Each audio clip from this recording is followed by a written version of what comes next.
Superman has taken over the land while filming this summer. But the city of Cleveland is not the only collaboration DC Comics has had.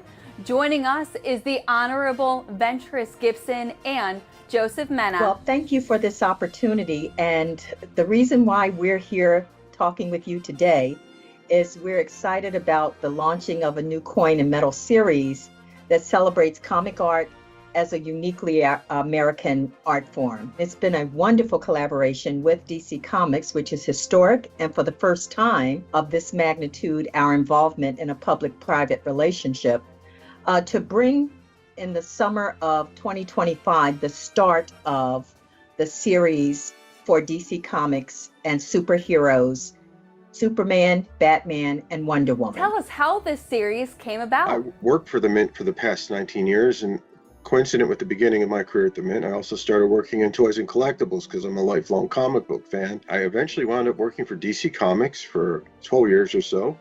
And when I left collectibles, maintained those wonderful friendships and relationships. And ultimately, I was able to bring an idea to the director that she embraced. And she passed it on to the Mint team to help turn that idea into what is obviously today now a reality. And it's been an amazing journey. And I think the best is yet to come. DC Comics is known for their collectibles.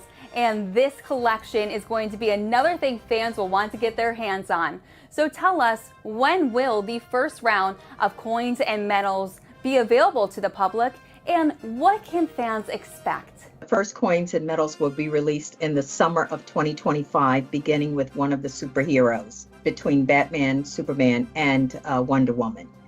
From there, through August 11th, asking your listeners and anyone else who would choose to complete our survey, which is at usmint.gov/DC. It's a 3-minute survey that presents 12 DC Comics superheroes that we will feature once the survey is complete, once they subscribe. That will inform them how the rankings with the superheroes are going.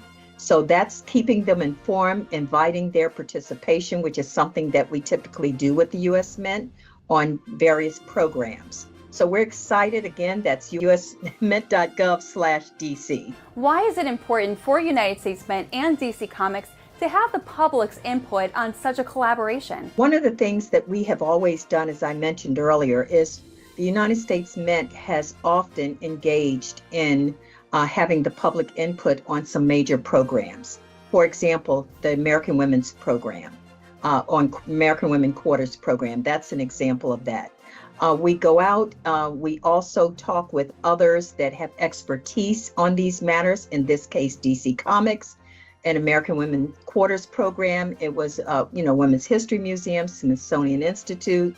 So we, in fact, make sure that we have a level. We even conduct focus groups when we're doing new programs to make sure the public has a voice, because we serve the American people at the U.S. Mint. They should have a voice in that process. And where can our viewers go to get their own hands on this special collection? usmint.gov/DC. Well, thank you so much for joining us here in Cleveland, which, as you know, is the birthplace of Superman. So I know plenty of our viewers are going to want to take part in this collaboration. Thank you, Rachel. Thank you so much, Rachel.